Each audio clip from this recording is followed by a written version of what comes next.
It says meeting is now streaming live on custom live streaming service.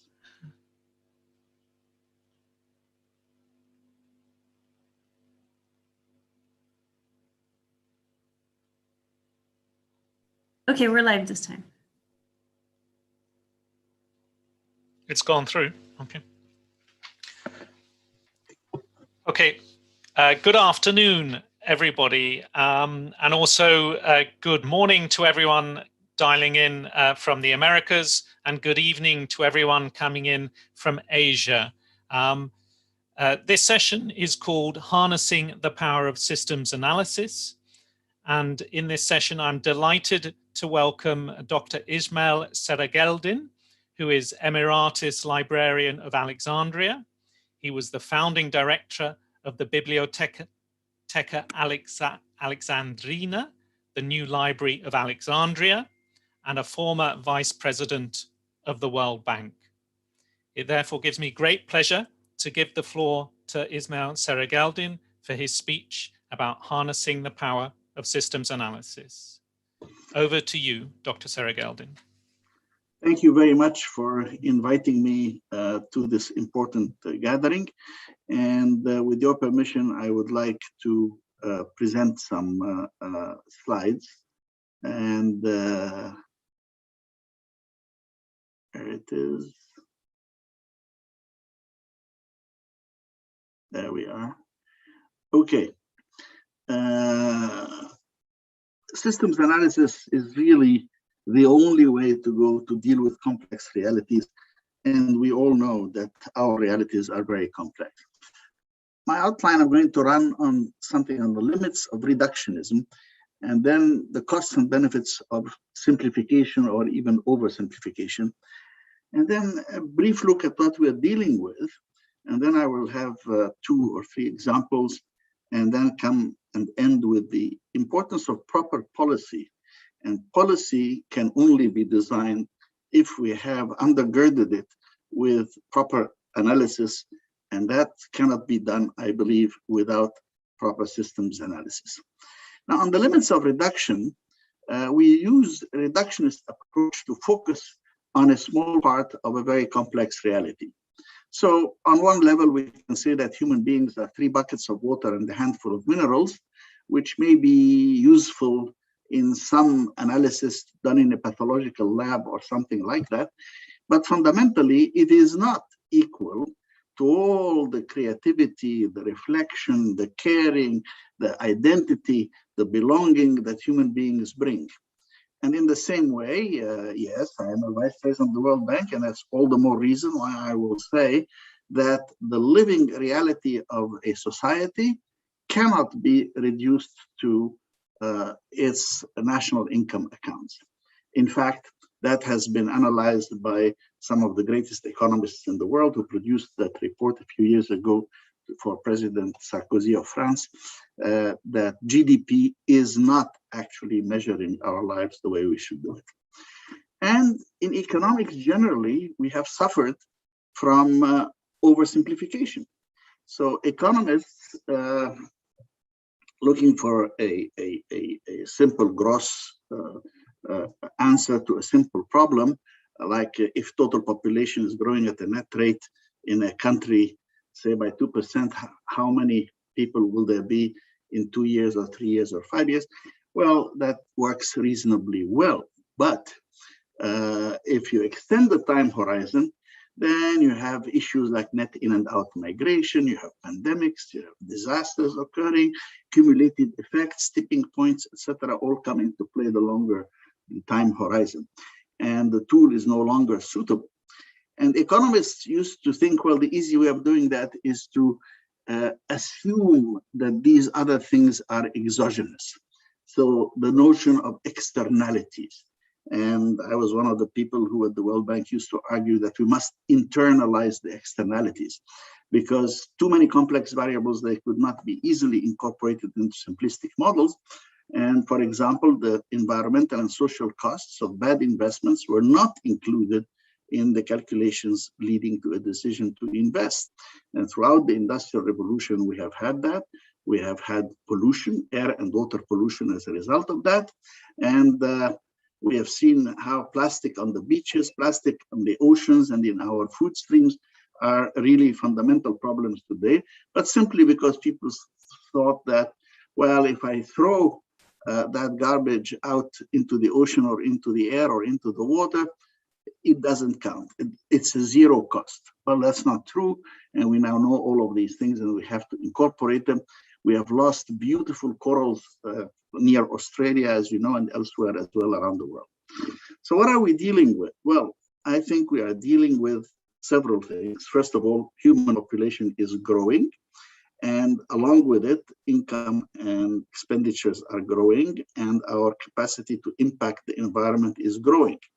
And this is very important because it shows where the growth rate, the rate, drops dramatically, the total population continues to grow very slightly reduced until it reaches a peak. And that effect is that it is not immediate and it does not lead to a reduction of what is there until it goes negative. Incidentally, this is exactly the same problem that we have, not just human population, but we have in greenhouse gases for climate change and the greenhouse effect. The gases are up there, and unless we go into net negative, they will not reduce the emissions, no matter how small they come. If they come at zero, they will still leave for many, many years and decades the greenhouse effect functional. So generally, we have said that inextricably interlinked, we have energy and climate change, we have food and water, and we have poverty and equity. Each one of those circles is incredibly complex, but the fact is that all three interact together. So let's take quickly energy and climate change. We know all about the history of emissions and how we wanted emissions control, but what we have not really been fully willing to recognize, this is of course where the countries are in terms, this is the emissions, and here you can see oil, coal, and gas. And this teensy bit here is renewables. So the CO2 increases have broken past historical cycles and must be understood as our responsibility. In fact, if you see here, you will see these are the cyclical patterns that go back 400,000 years. But here is the part that we are now ourselves producing. And as you can see, it's much, much greater than anything else. This is the distribution of who's producing how much in these emissions in per capita terms and in the aggregate. And if we look at the past 25 to 30 years, this is very troublesome because 1992 was the first year of the UN Climate Convention, and all the major indicators by just before this COVID situation show that the demand for fossil carbon increased, did not decrease, increased. As a result, during those 25 years, the global consumption rose by over 50%, and CO2 emissions rose by more than that, actually 57%. And if you look at the fossil fuels in the global primary energy consumption, they remained unchanged between 85 and 90%. So we're not doing well despite our analysis. How bad are we doing? Well, you can see here, these are emissions, and this is a target temperature. And we've been going up, as I just said. So now if we are going to actually come down to zero net emissions by 2050, we have to have an absolute sudden drop like that. In fact, even go into negative emissions. And even then, we will probably overshoot the temperature. And then by the negative emissions, bring it down. And that will be very rapid decarbonization. Now, many people, including myself, do not believe that this is likely to happen. It is too abrupt, too extreme, and we really have difficulty to believe that this can be done, especially if we consider these drivers for continued energy consumption. What are these drivers? Well, number one is population growth, lifestyle and obesity. Despite Beyond Beef and the Impossible Burger, and vegan people, global meat consumption is expected to double between now and 2050. Steel production, which uses carbon as well, and cement requirements are rising. And we're continuing to burn coal. And China is financing scores of coal-fired stations. And we expected 250% growth in container shipments in 50 years. And oil tankers are not going to disappear. And we will soon be returning to long distance flight travel. And there's no dramatic technological breakthrough. The best in terms of airplane design is still on the drawing boards. And even then, they may not have that big an impact on the carbon footprint of air travel. And if you look at emission intensity, the rate of a pollutant relative to the intensity of specific industrial production process, grams of carbon released per megajoule, etc. If you look at that, we will get emission intensity may be reduced, but we need to bring the total emissions to zero by 2050 or thereabouts. Or the new normal will include extreme weather events. Forest fires from California to Australia will be all year round, and all the other things that you know. I'm not going to go through the litany of these disasters that you know only too well. So far from being on a path towards 1.5 to 2 degrees, we are well on our way towards 3.7 to 5.2 degrees. And we need urgent action on both mitigation and adaptation. And we have to study our likely scenarios. So if you look at this, this is pretty much what I showed you earlier. And there you have traditional biomass, coal, crude oil, natural gas up to here. And then these are all the other renewables, this little piece here. So we're nowhere near where we need to be to talk about decarbonization. And that sheer drop that I showed you is very much what we must seek to do. It's extremely difficult to do. And we don't know exactly what would make it happen. If you look at this graph, this is the various analytical models that we have here. Incidentally, the 1.5 degree is completely off the chart. As you can see at the bottom here, 1.2 to 1.7. So we are way beyond that right now. This is, again, if you look at the top three, these are the fossil fuels. Together, in terms of their aggregate compared to that aggregate, is quite large. And this is the path that we are on. These were 2014 estimates. And we are now on this path, which is 3.2 to 5.4, roughly, let's say, 4 degrees plus or minus 1.2 to 1.4 degrees. So this is, again, where we're going to see the overshoot in that. And if you see what we can do in terms of advanced technologies, well, they'll bring us down from 42 gigatons to maybe 30 gigatons. And that minus 40 to minus 70, which we need to get, and even then we're not at zero, that will have to come from behavior, will have to come from different things. Technology, so far that we can see, will not be the savior that will save everything. Where is this hitting? After all, this is a conference on Eurasia. It's primarily Asia. Asia right now is the major actor on that, and India and China and others play a big role in that. And if we look at where all the different ways in which we can reduce from the likely path of emissions, the biggest impact comes from efficiency increases. We can be much more efficient in how we use energy. Well, some people say, why not go for geoengineering?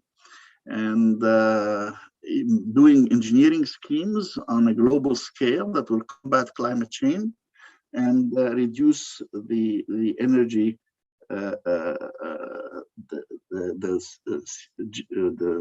the greenhouse gases that are associated with the energy.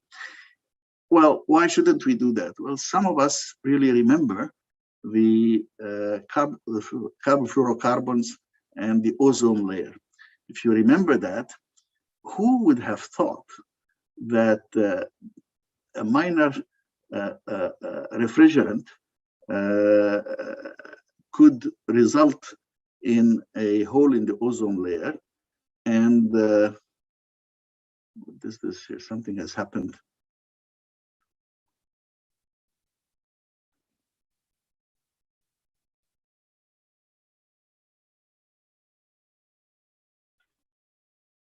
And so we want to find a way of doing that without having the same risk, because who would have imagined that refrigerants and the propellants would result in a hole in the ozone layer. So what can we do? Well, in terms of geoengineering plans, there are some who look at how we can reflect to block the sun, either with space parasols or giant parasols, or other techniques like inducing rainfall and cloud seeding, or other techniques to seek to mitigate the risk with aerosols. But the problem with most of these is we don't fully know what they would produce. We think we know, it's extremely difficult, so we have to model them. But because there are so many interactions, everything interacts with everything else, and the risks include such things as dispersion, acid rain, impacts on crops, etc., we have a serious problem of trying to understand what we can and cannot expect out of that. And the analysis is very serious because it could be the equivalent, as the Harvard group said, we can do geoengineering that is equivalent to a volcanic eruption, which of course blocks the sun and reduces the heating that we get. Others are saying, let us get into thinking in terms of planting. Well, okay, that seems nice, planting trees. We're complaining about deforestation anyway. And in fact, in Ethiopia, they planted 350 million trees in 12 hours, which was a new record at the time. And they say, well, that's a new way of dealing with the geoengineering, and it's a good and benign way. Well, maybe, maybe not. 1 trillion trees? No, that is being, in fact, criticized by a number of scientists because it would impact the albedo effect of the Earth. What we mean by that is that the sunshine that comes to the Earth is reflected, and that is the measure. Albedo is the measure of how much light that hits a surface is being reflected without being absorbed. And forests are darker, and therefore they will absorb more. And white, of course, reflects the most. So others are saying, well, how about direct air capture? And here are examples of tests being done of small direct air capture, where the idea is we capture the CO2 from the air and then push it into the ground. And that, of course, has huge costs. Others think that the oceans should be activated even more. But the oceans are already one of the planet's major carbon sinks. And we don't know how much more they could absorb and under what circumstances and what side effects would happen. But what we do know about the oceans right now is that all the reports say that the ice is melting more, the oceans are rising faster, and the oceans may not be able to absorb as much CO2 as we hope. So that is quite serious. And what is even more serious is that you get a multiplier effect. So when the Arctic was covered by ice, it reflected 90% of the sun's rays, but the dark water will absorb 96% of the sun's rays. And some people fear geoengineering because of the continuation of bad habits while counting on a technological fix, whereas we need to actually change our habits, as was said before. And also something I call the toothpaste effect, which is that once you've done something, you may not be able to put the toothpaste back into the tube. And if we unleash aerosols in the stratosphere, getting them down is going to be extremely difficult, if not impossible. So we need more research, more thinking, more systems analysis, because as you can see, everything links with everything else.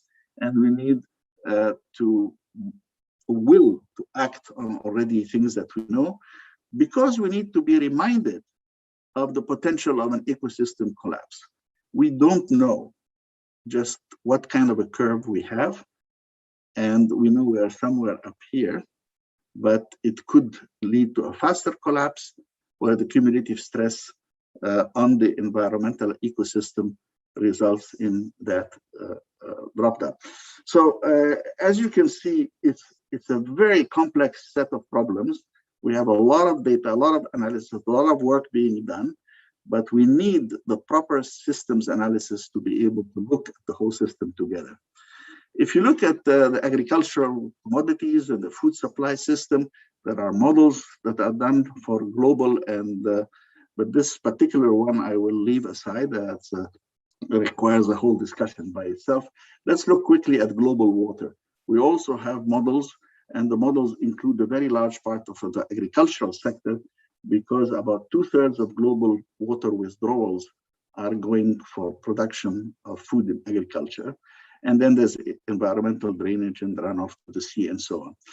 And 1995, I gave a warning to the world on water wars. And I said the wars of this century, 1995, have been for oil, but the wars of the next century will be for water. Why? Well, it was fairly easy to see rising water use. The population in the 20th century grew threefold. Water use in terms of withdrawals grew sixfold. And water, fresh water, is very scarce. About 97.5% of our global water is saline, it's in the seas. 2/3 of the fresh water is locked in glaciers and ice caps. And of the remaining part, 2/3 of that is lost to evapotranspiration in what we call the hydrological cycle. And that leaves a certain amount, about 40,000 cubic kilometers. Of that, 20% are too remote in wilderness and so on. And of the accessible part, 3/4 come as floods and are not readily usable. So you can see that it is very, very precious indeed. And here you can see the countries that have physical water scarcity and economic water scarcity, the red and yellow here, and the blue are those who have little or no. So actually, with Unesco, with IIASA, we did water scenarios looking from 2013 to 2050. And we found that we had to change the way we think about water and agriculture. And we had to find ways of bending the curves, as we called it at the time, rather than these were the forecasts that were going on. And is it possible? Actually, yes. These are some of the reports that we produced, and the dynamics of water futures were subjected to these 10 drivers: agriculture, climate change, demography, economy, ethics, governance, infrastructure, politics, technology, and water resource management. And these are the interaction effects between all these drivers. And the objective was to find the scenario, the path, the necessary actions to reduce water stress, increase environmental sustainability while achieving optimum human well-being. And that's the kind of diagrams that we have in doing systems analysis: water stress and sustainability, well-being, etc. And all these effects have to be taken into consideration when we do forecasts. So we had 9 salient descriptors, which you see here, and the plot narratives outlined to each of the scenarios. And this wheel diagram looked something like that. This is the conventional word. We have 5 diagrams, which you can see here. And then with these 5 diagrams, we went from Unesco to IIASA, which led the redesign of initiative using applied systems analysis for scenarios, taking into account options for action. So you have concerns of economic efficiency, equity, environmental sustainability, and you find a balance for water for livelihood and water as the resource. Now, all of that shows that you really cannot analyze all of that without systems analysis.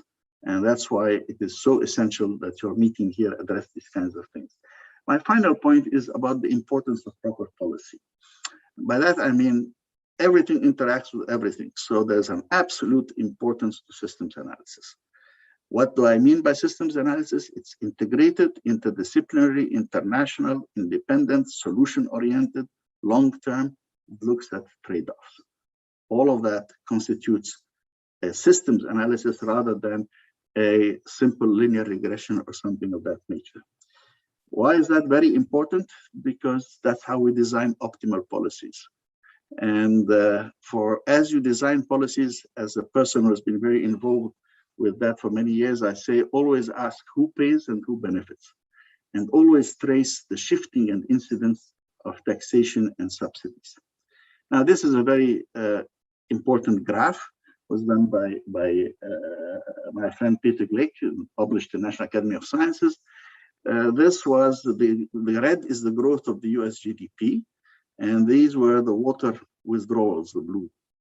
And of course, people said, well, if you touch the water withdrawals, you're going to break down the economic growth of the United States.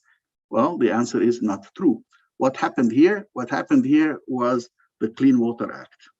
The regulation of the withdrawals of the water from the various aquifers, etc., and the pollution of the water resulted in the US water withdrawals not only remaining flat, but even going down, while the GDP continued to grow.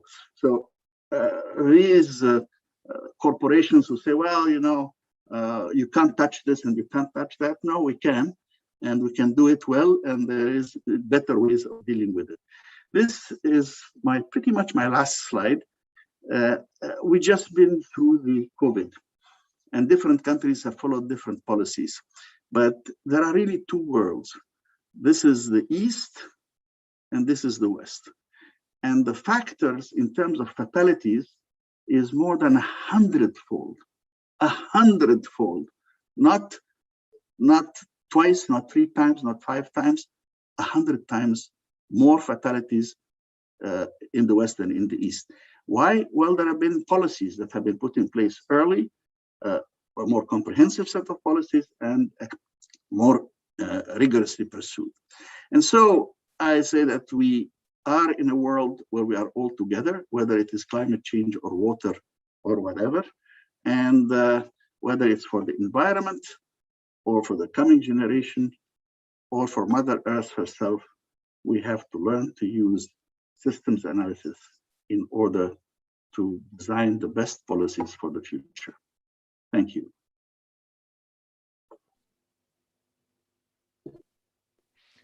Thank you very much, Dr. Serageldin. That was a fantastic talk, illuminating, and thank you so much for showing the value of systems analysis in tackling some of the biggest challenges of our time: climate change, water scarcity, and even COVID itself. Thank you for joining us. It's been a real pleasure to hear from you. So I think in the interests of time, we're going to move on to the next session of the conference, which is the poster session. And this is being chaired by my colleague and friend, Victor Bruckmann from the Austrian Academy of Sciences. And so I'll pass the floor to Victor. Thank you. Yeah, thanks, Ian. Ladies and gentlemen, esteemed colleagues, and I have to say this and emphasize this, friends of IIASA. Welcome again from my side. For those of you who join us today for the first time, this is a 3-day event. I'm Victor Bruckmann, representing the Austrian co-organizing institution. Ian mentioned this, the Austrian Academy of Sciences, and in specific, the Austrian IIASA committee. I have the pleasure to moderate the poster blitz session, which we are going to start in a minute. But before doing so, let me do some housekeeping. Poster sessions are divided into 2 blocks. The first block, which we are starting right now, provides a brief introduction on each poster to the entire audience. Poster presenters of today's session were already in one of these intensive discussion sessions yesterday. So if you are tuning in right today, you still have the chance to get in touch and discussion with the posters at the IIASA Connect platform. The posters are uploaded there, and further discussion can go on even beyond this conference in the coming days and weeks. So please, if you're interested to get in touch with poster presenters, discuss in more detail, use the chance on IIASA Connect. And by the way, this is also true for the posters we heard in the first 2 days. Now it's time to introduce the first speaker. That will be Purnima Kumar from the Center for Study of Science, Technology and Policy from India.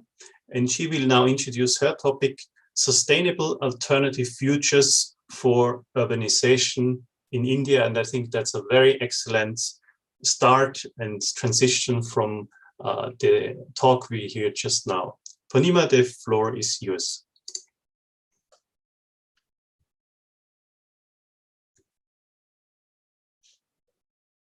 You are muted.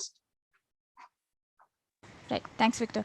Hi, everybody. Today I'm going to share some results from the Sustainable Alternative Futures for India model, which is a system dynamics-based decision support system that looks at the resource and emissions implications of meeting developmental goals alongside growing aspirations in India. I want to start by acknowledging my co-authors, Ramya and Kaveri, on this paper. Next slide, please. Okay, so I'm going to give you an overview of the sustainable urbanization part of our study because we only have a few minutes. It focuses primarily on the housing and transport modules and the impacts of their interactions on other modules like industries, food and agriculture, land and water. We have an annually computed housing shortage based on a variety of factors like tenure, dilapidation, and so forth. Housing construction determines resource demand, which is met by the industry and water modules on the top right. It also determines the total built up area, which along with chosen built form determines the net new urban land required. This competes with agriculture for land and also impacts food security to some extent by 2050. In terms of transport, we have modal share, fuel, and trip lengths interacting with built form and determining the overall impacts of various urban forms. Urban form, along with choices in building materials, also impacts overall energy and space cooling demand, which you see in the center, which combines to give us embodied energy and emissions of residential buildings, total urban greenhouse gas emissions, and net residential demand for land. Next slide, please.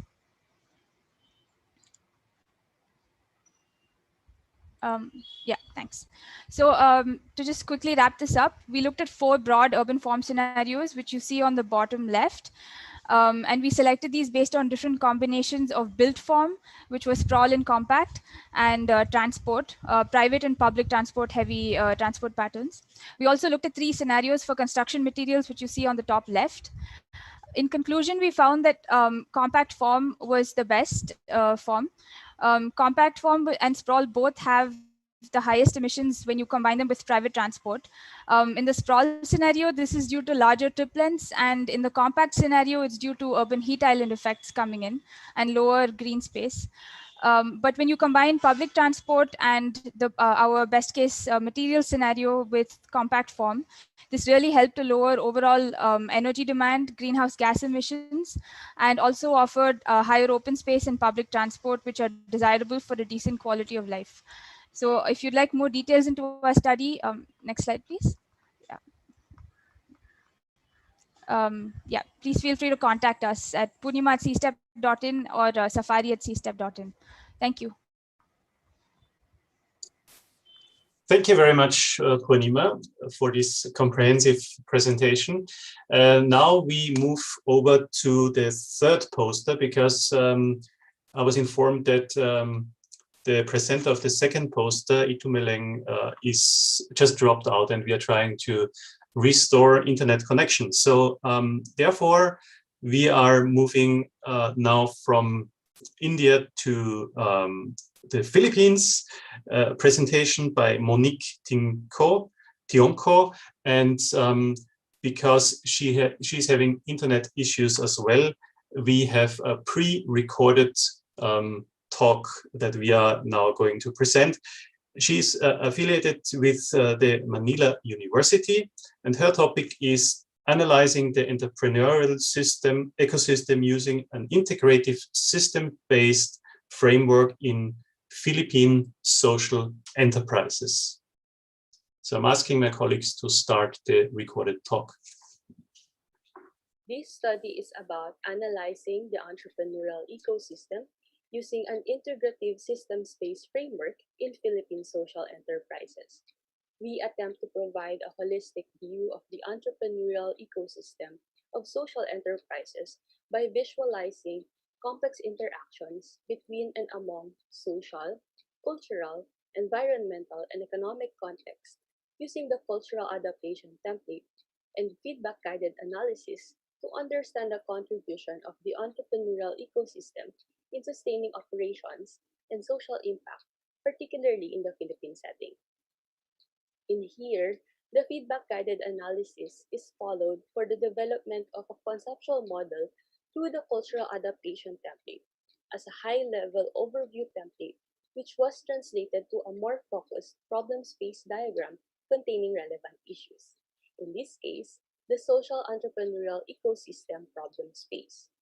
The adaptation of the framework is then used to drive the value of key variables in the specific system of interests to better understand system behavior, identify leverage points, and design scenarios to unravel the underlying processes in generating economic and social value. By focusing on the interdependencies, this study enabled us to look at the areas for improvement on social enterprises, such as the effect of value based on alternative livelihood, dependence on supplements through grants, and enhancement of response on social reintegration. These were further elaborated in the limits to growth and underinvestment system archetypes, where the level of commitment to social mission is revealed to be a critical aspect to avoid profit-passion trade-offs while accommodating new market opportunities and shaping the entrepreneurial ecosystem to achieve sustained social impact. The conceptual models may therefore be of practical help to social enterprises by referring to them as an assessment tool to inform how interdependencies can reveal problematic systems and suggest points of lasting intervention.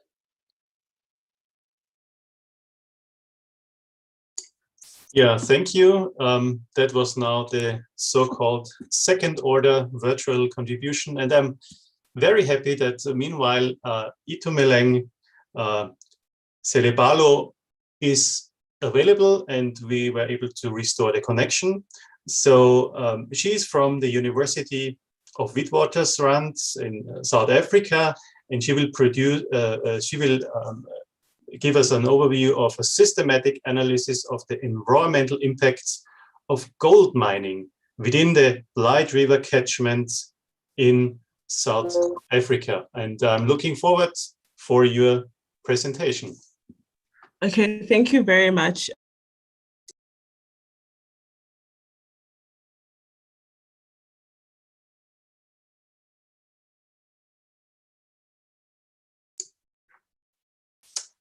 Well, it seems there's an issue again. I'm asking my colleagues at IIASA if we have presentation slides meanwhile. Not yet. Not yet. Just give us another few seconds. We are trying to restore the connection.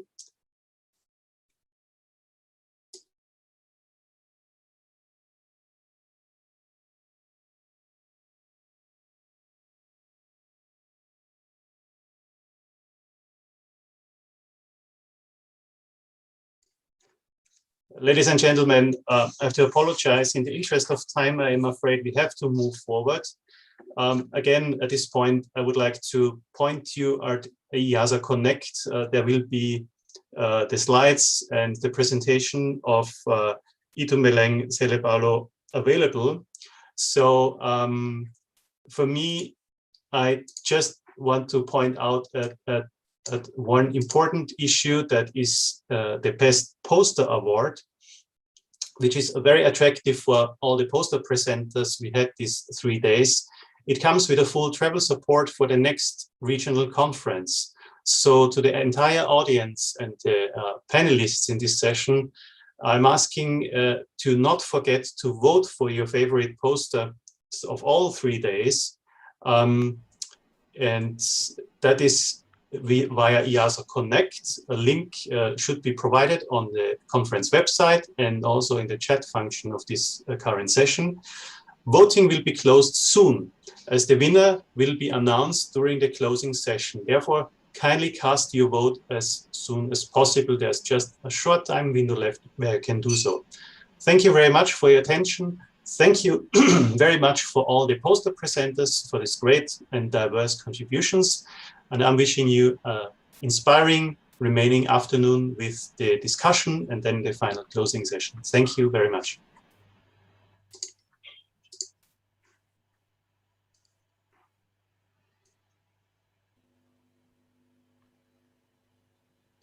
Thank you, Victor. I think, Elena, if you would like to start the next panel. Thank you very much. It's a great honor for me to moderate this session where we will speak about big data, fair data, and open data issues. We have a list of great speakers today. So we expect that we're going to have short presentations, 10 to 15 minutes. And then hopefully we'll have some time for the discussion, because we actually already started this discussion and it was hard to stop. So let me introduce to you our first speaker today, Professor Barend Mons, President of CODATA, Committee on Data of the International Science Council, co-organizer of this wonderful conference. He is also co-founder of the Go Fair initiative and professor at Biosemantics in Leiden University. So please, Barend, online stage is yours. Thank you very much. I will call indeed a few slides, but it's part of a much larger presentation. Don't worry, I will be shorter than 15 minutes. So thank you very much for inviting me to say something about fair data. And you know,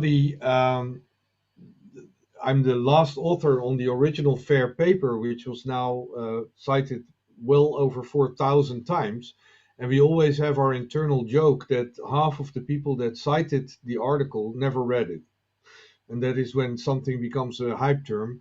And even my CTO, Luis, who is more cynical, says that half of the authors didn't read it. So we really have to get down to what FAIR really means. And it's abused a lot at the moment that people call anything fair that is findable and open. And one of the things I would like to say is that fair is not the same as open. We will come back to that. So what we actually now do to implement fair, also in very practical things like the COVID crisis, is that we say if data are big, too big for humans to handle, we need to make them machine readable and actionable. We need to make them as open as possible, but of course also as closed as necessary. As Eliana said, I'm a professor at the Leiden University Medical Center. Of course, we cannot make our patient data open, but they're extremely important to be visited and reused to better beat the COVID crisis.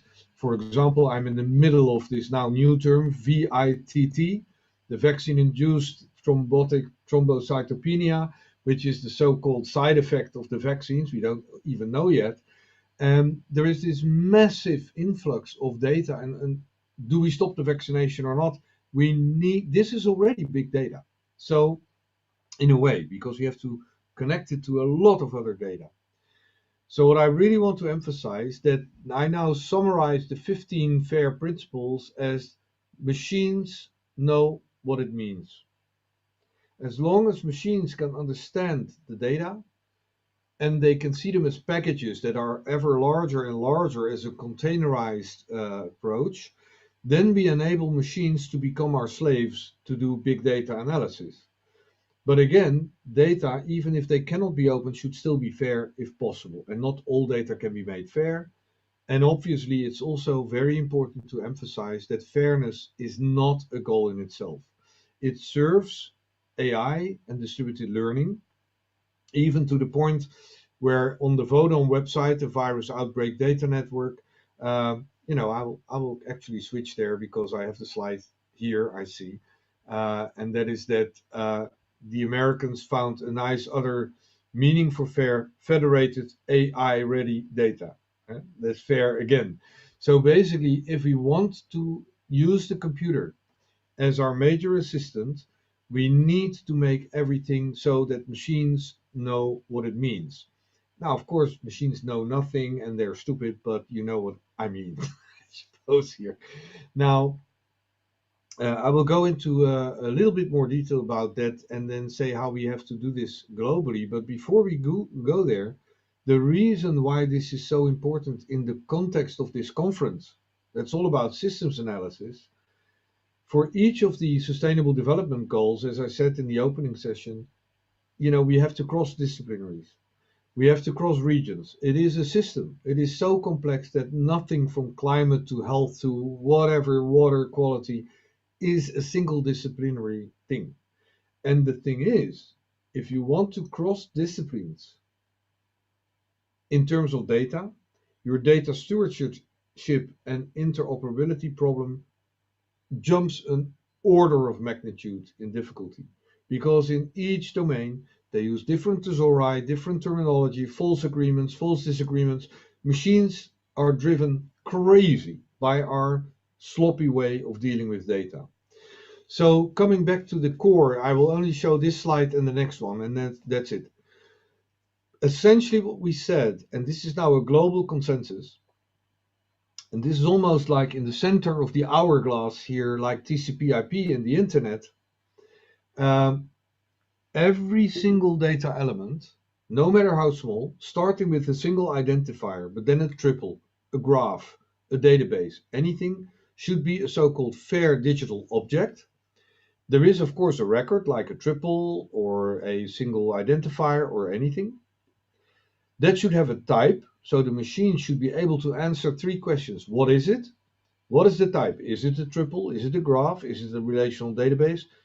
Or whatever is represented here, what can I do with this digital object? That's a technical question which we will increasingly have in a type registry and an ontology to say, if it is a triple, these are the technical handlings you can do as a machine with the triple. Don't try to do something with a triple that you can only do with a relational database, of course. But very importantly, and that comes to the second point, fair is not the same as open, there is what is allowed. So every single digital object, even for example a nanopublication determining a variant in my genome, one of the hundreds of thousands, should have a license. So a very important point in fair digital object is that you always separate the metadata from the data. So this metadata file is a fair digital object in itself. It has a different type, and it says I am the metadata of this thing, and this thing says I have metadata there and there. And there could be hundreds of metadata files associated with one digital record. Just going too far to go into details. The final thing to say about it, technically, and you see how simple it in fact is that every container, even the entire internet, but you could say a whole graph or a big database, but even a single assertion, like a nanopublication, should have what we call now a globally unique, persistent, and resolvable identifier.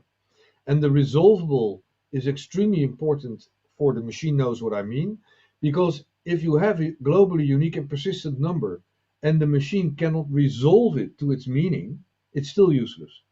So as long as we build up the entire system from fair digital objects, larger and larger containers of it, they can act as the switch, as the packages in the current internet. Finally, they can point to another digital object, like you see here, the metadata, say I'm the metadata of this digital object. But this could also be the description of a tumor in a biobank, or a butterfly in Naturalis, or another digital object.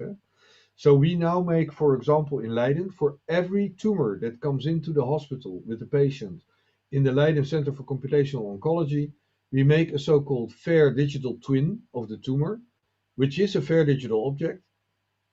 Everything that's knowable about that particular tumor is there in machine-readable format.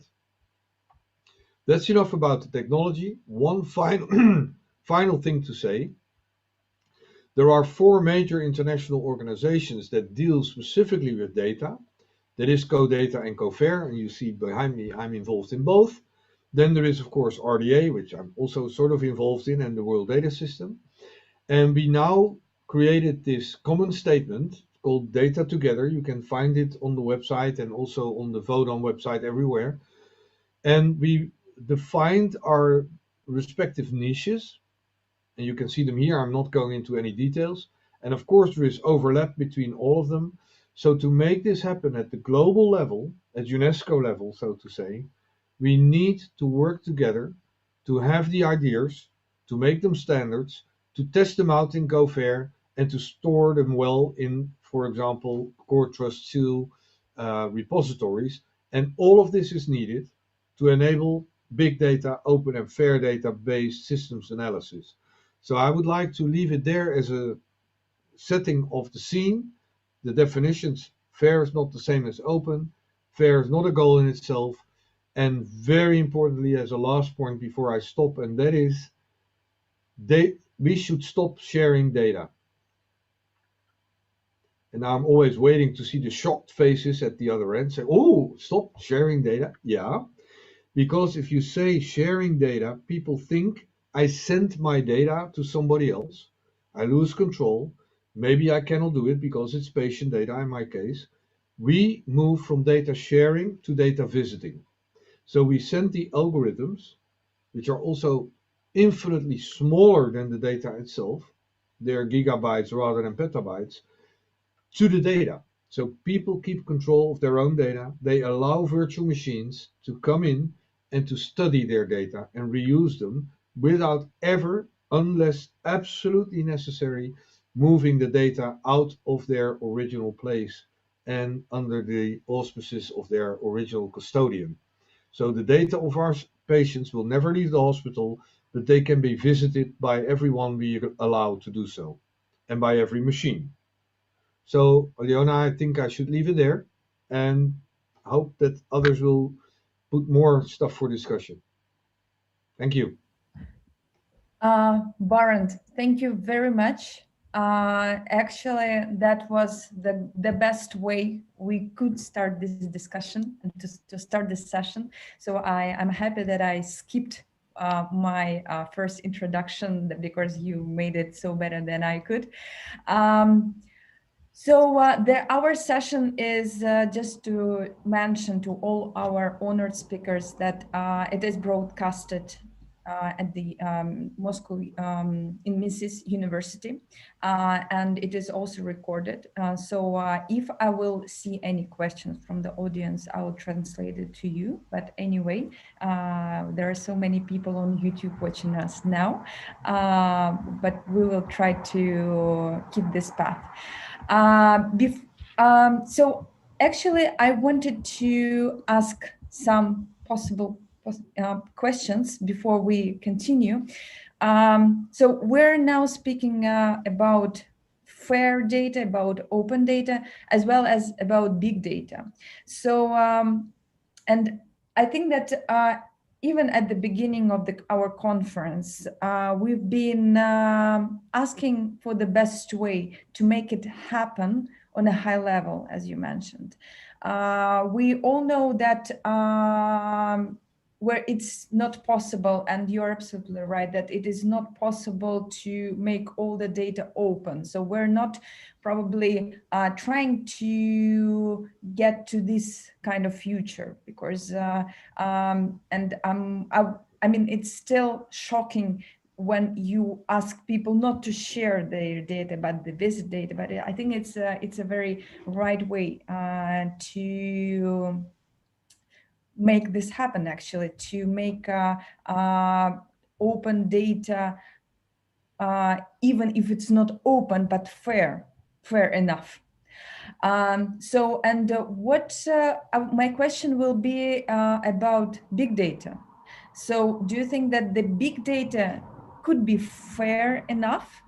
And are we trying to get to the future where every big data set is AI ready, and if it's possible? Yeah, well, let me say two things, and I'll try to be short. This is a quote of my guru, George Strawn, who started as NSFNet and the internet. You know, his statement for the long-term future is, the internet brought us from many computers and many data sets to one computer and many data sets. You know, all computers are connected. He said, FAIR has the potential to bring us to the situation where we have one computer and one data set in the world. Still, some segments of that data set may not be open. That's another story. So that's one thing. On all big data being fair, a lot of big data are intrinsically, to a certain extent, machine readable because they were created by machines, they have a pattern and so on. I think what we are always forgetting, and if you go back to the FAIR principles, you will see that virtually all of them are about metadata. The same George Strawn said, we will end up with more metadata than data, which sounded to me like another crazy statement. But the reproducibility crisis that we face today is not at all related to, or not at all, for a small percentage related to bad science or bad conclusions.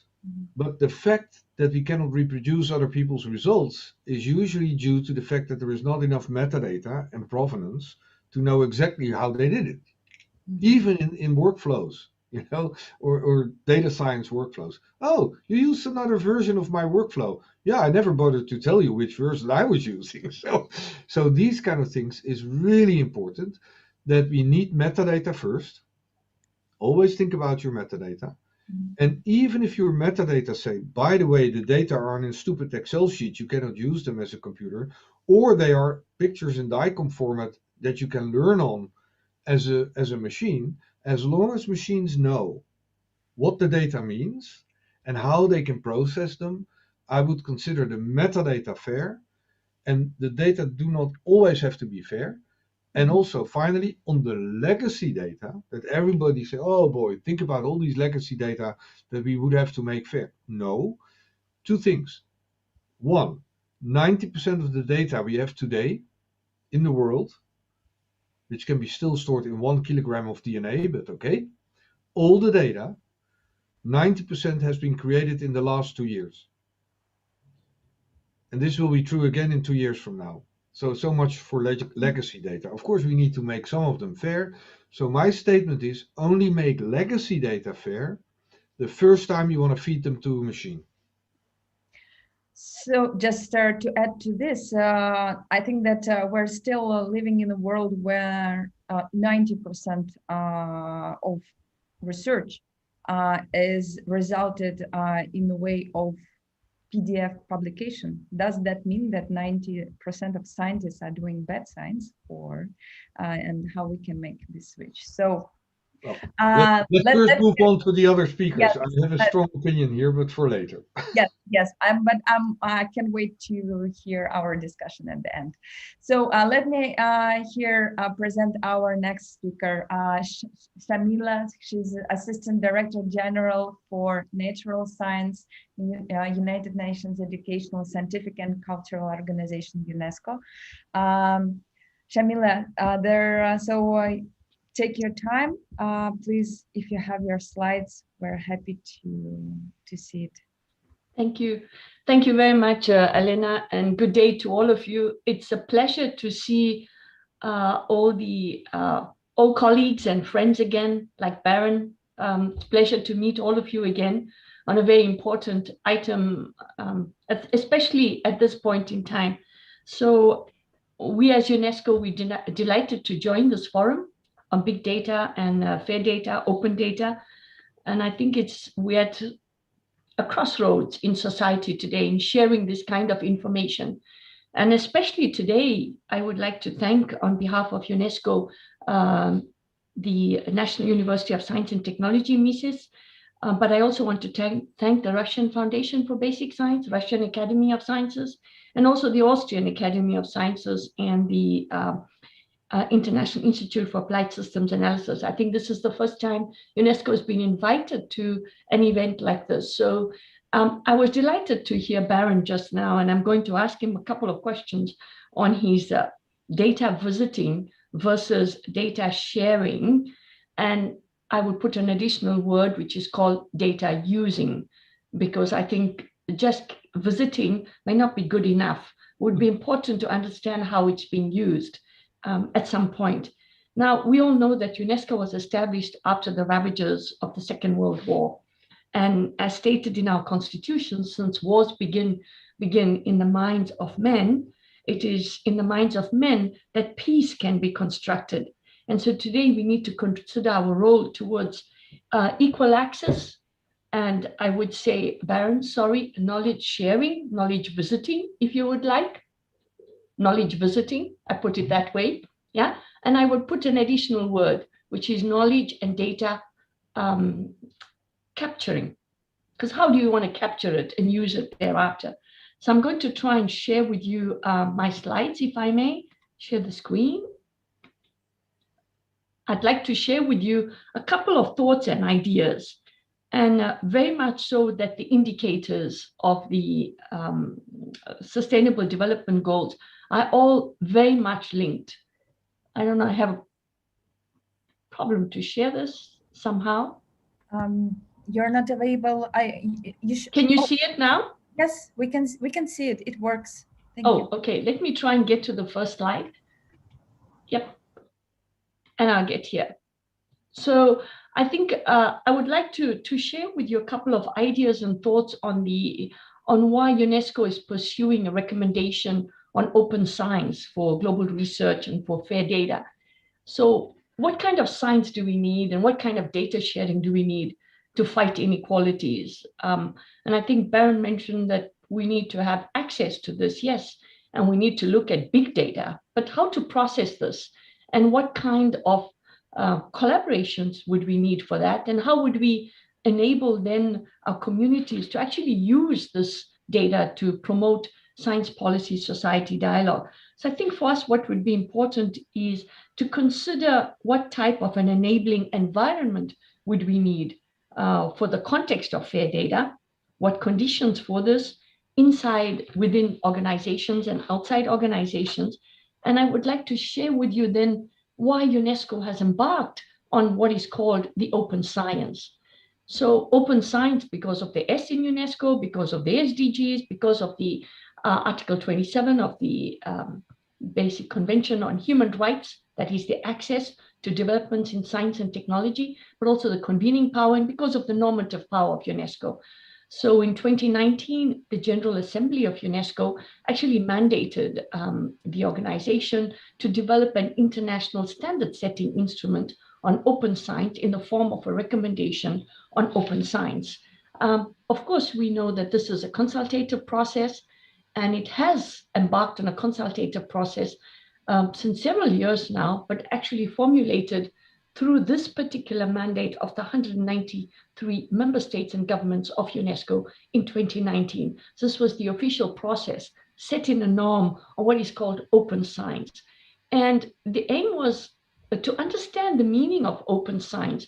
I've heard Baron speak about data analysis, data collection, big data, but for us at UNESCO, it really involves the distribution, the use, the methods, but also the peer review, the publications, and how to make it more widely harnessed, accessed, and engagement of all stakeholders. So for us at UNESCO, open science can be a true game changer if only we can bridge the science technology innovation gaps between countries, within regions, to fulfill the human right to the developments of science. And we believe that open science is a critical SDGs accelerator. So here I will just share with you very briefly. I will send you the slides so you will have them. We do think that this is really the appropriate time. So what kind of principles does one need for good data governance, for stewardship? How can you ensure then that you have, let's say, the dialogue, the global dialogue on how to process the raw materials? Because if you are just visiting the data, Baron, I'm not sure how you would process them. And maybe we need some ethical principles then on the processing of that raw data, because it could be processed in different contexts as well. And we need to consider this. So whereas I understand your thoughts, Baron, on data visiting, I think it's important to put in place some kind of protocol and workflow on how you would visit the data, use it, and capture it. I think this is very important for us. So the stakeholders involved in the UNESCO recommendation on open science are educators, research funders, policymakers, the public at large, publishers, scientists, information specialists, and software developers. And you can see here, the key lies in all of you, bringing together this concept of a recommendation of open science and data sharing or data visiting. So I think it's very opportune that we participate as UNESCO in your meeting today, because the draft recommendation on open science has been submitted to the 193 member states actually today for their comments. And we hope to have a meeting in Paris here in May to actually discuss this draft recommendation that's been put together through house-wide and regional global stakeholder consultation. This recommendation was also, I would say, managed by our team here in the UNESCO science sector based in Paris and the regional offices across the world, but also by an international scientific advisory board. Now, it contains a preamble, the aim and objectives of this recommendation, the definition, the core values and the guiding principles. And I think this is where the role of big data would also come in, then the areas of action and how would one then monitor whether the data is actually shared appropriately.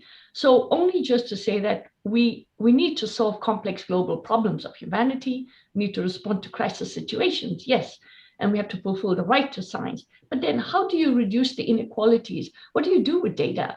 And how can we make data, I grew up in South Africa and we need to put a face to science. So can we put a face to your data so that the data actually responds to needs of societies? And I think this is where we all have a responsibility towards society and towards the understanding of the use of the data, the metadata.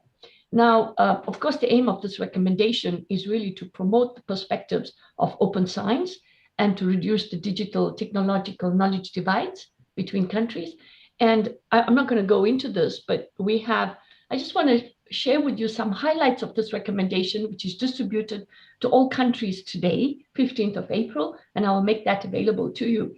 While all the parts will differ in contributing to understanding open science, it requires a profound change in cultures and across borders, across countries, but moving from competition to collaboration and from having to sharing and maybe capturing or visiting, as Baron has just informed us. So the aim of this recommendation is really to promote new approaches to open science at different stages of the scientific process, but also to promote collaboration. Now, I will share with you this, but I think this is an important slide because we're talking about data, big data, fair data, but should we have restrictions? Should there be national security, confidentiality? Should there be privacy revisited? Should IPR, intellectual property rights, and at least secret indigenous knowledge on endangered species and even local indigenous knowledge be protected in a particular way? How would you anonymize that data? And then how would you promote the systems thinking? Because as Baron mentioned, every one of these data comes with its own set of rules and regulations, understanding, interpretation, and use. So how would you then promote the systems thinking across this data? I think it's very important. We've seen the systems thinking in the COVID-19. What have we seen? We've seen access to genetic data immediately. We've seen access to data and infrastructure. We've seen the sharing of scientific knowledge, whether it's tracing, whether it's sharing information on genomes. We've really seen science-based decision-making. Now, I think this has been an important demonstration as well on patient data. And I think much more reflection needs to go in this direction as well, because metadata and fair data really involves different boundaries, such as the social sciences, and could involve sensitive data from all aspects. So we believe that we need to bridge these gaps and the gaps between the different knowledge stakeholders and knowledge holders by making it more connected to societal needs, equal fair opportunities, and having the human right to science. But I want to share with you something, and this is real life experience of UNESCO. UNESCO is home to designated sites across the world where we are protecting and preserving our relationship with nature, the coalition with nature. Right now, 260 million people call UNESCO's biosphere reserves their home. They live within these boundaries of preservation, conservation, restoration, and transmission of this knowledge. And so you see that within these biosphere reserves, which actually crossed all different boundaries of data sharing, whether it's scientific monitoring of the environment, local indigenous knowledge populations, impact of climate change, social impacts, cultural dimension. So my question here is, how do we manage all of this now in big data, fair data that UNESCO is trying to put together to understanding how people live in harmony with nature, and how can we promote this coalition with nature? We have this tons of data, and we're not sure of the crossing over between these boundaries, which raises a lot of ethical problems as well. And here I would like to show you this huge wide landscape of all our protected areas of UNESCO. But these areas contain important information on culture, on geosciences, on biodiversity, on natural heritage sites. So how would one manage all this data across the boundaries in a fair and open data, open access? So I think I would like to have some reflections with all of you. How to ensure this and how to best support countries to access this innovation data for their sustainable development. How to connect these infrastructures. What tools do you need? And what role for fair data in the global response to environmental crisis, biodiversity, habitat loss, pandemics? How can this data provide the baseline for potential solutions? What capacities are needed for systems analysis?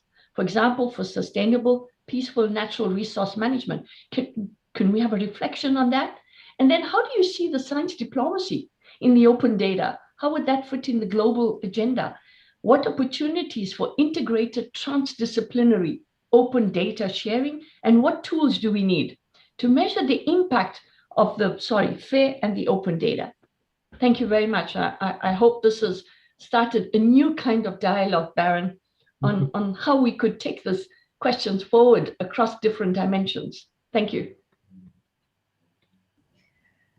Thank you. Thank you very much, Jamila. That was an excellent presentation, and I really enjoyed your slides. And I really see the discussion here. So probably we're going to have some questions. Let me see if we have some questions from the audience, or maybe from our speakers. Maybe I would like to get one reaction because of the challenge, of course, and then move on for other questions on all these other questions at the end. I think indeed you have a point that visiting is not enough, and it is probably good to tell you the typical thing that they say about the Dutch. If they say "kom je nog langs" in Dutch, if they invite you to visit, but if you say "do you come langs," it means like you don't actually come in. So it's a very inviting way to say, "Are you coming along?" And I think indeed, of course, visiting data has a purpose. So I always say, if you look at FAIR, the biggest mistake that I've heard people say is, what's this R all about? You know, it's if you're findable, accessible, and interoperable, you're reusable by definition. No, you're not, because are you fit for purpose? All these things. What is the conditions under which you can reuse it?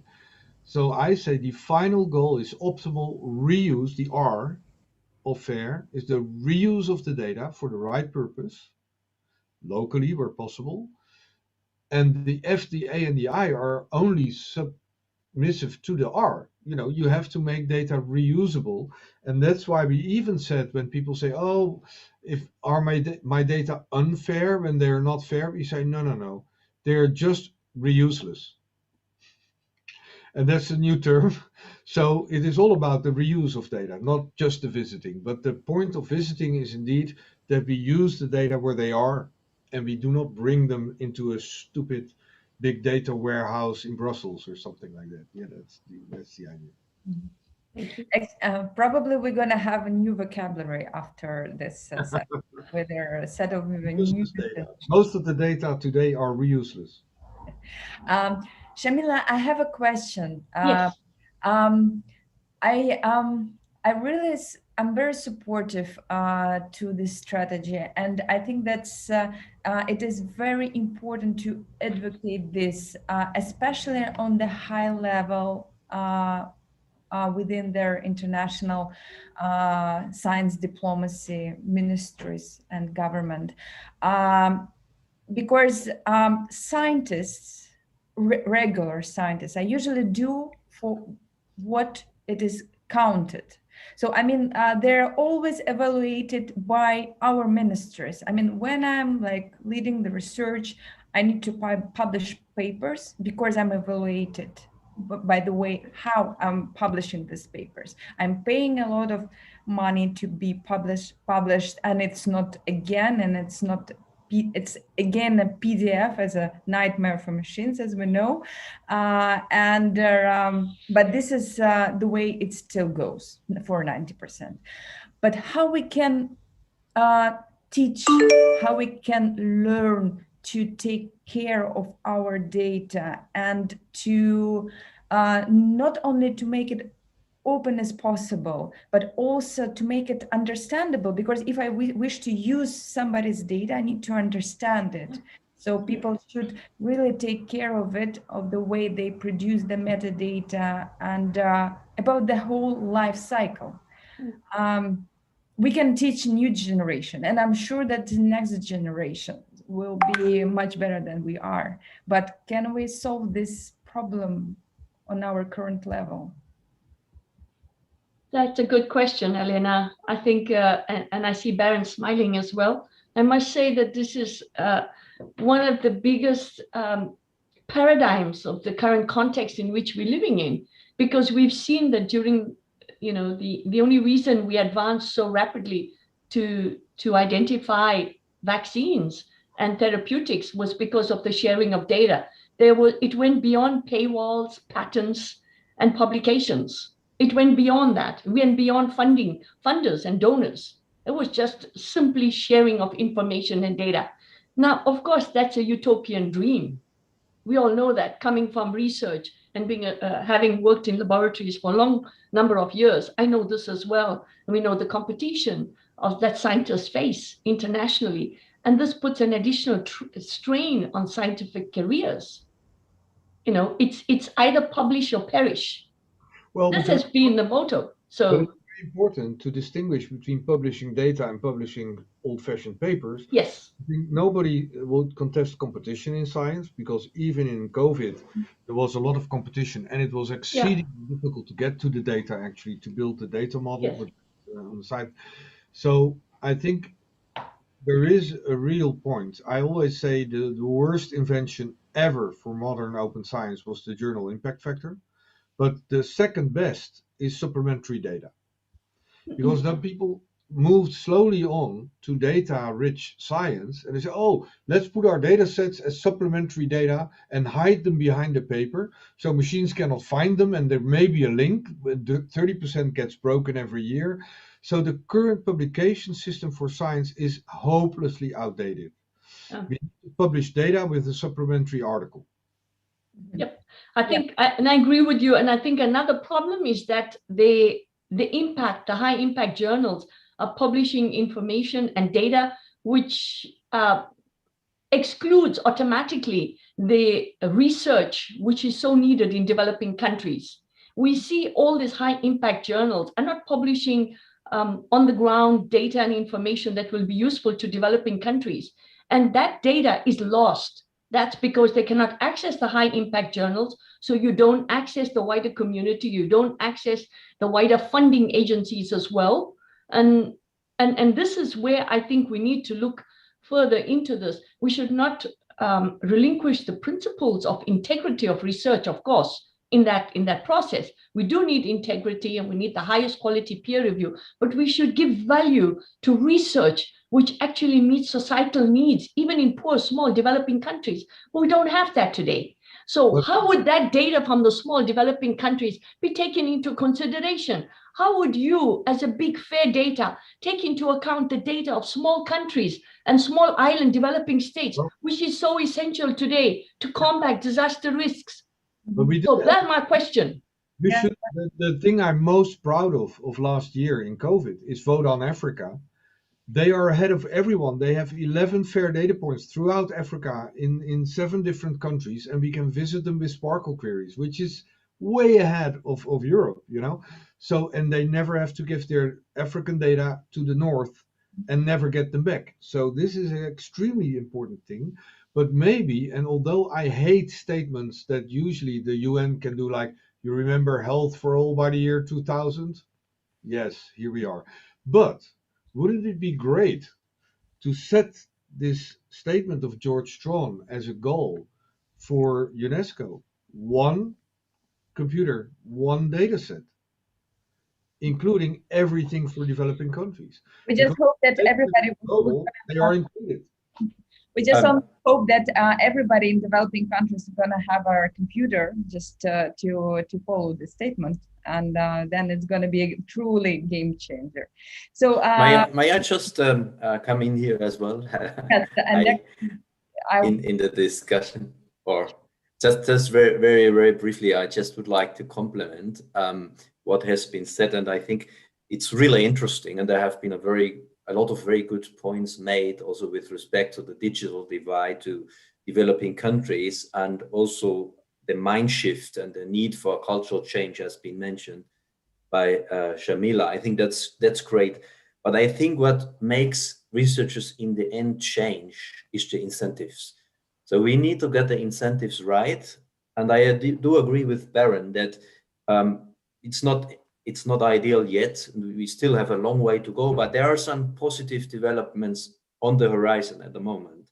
For example, nature data is exactly doing what Baron is saying. Nature data asks for the data is free and open, and you're describing the data, and you're now getting acknowledged for that, and you're getting an impact factor for actually publishing data. And I think this development is extremely positive and is going in the right direction.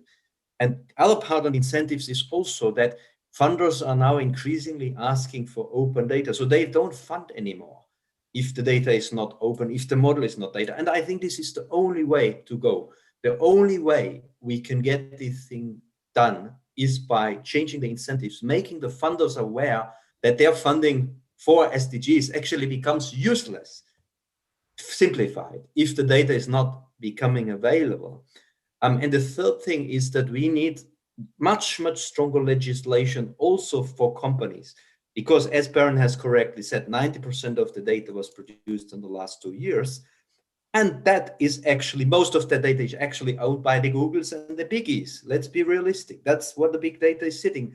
But none of it is currently, or very little is in a machine readable form.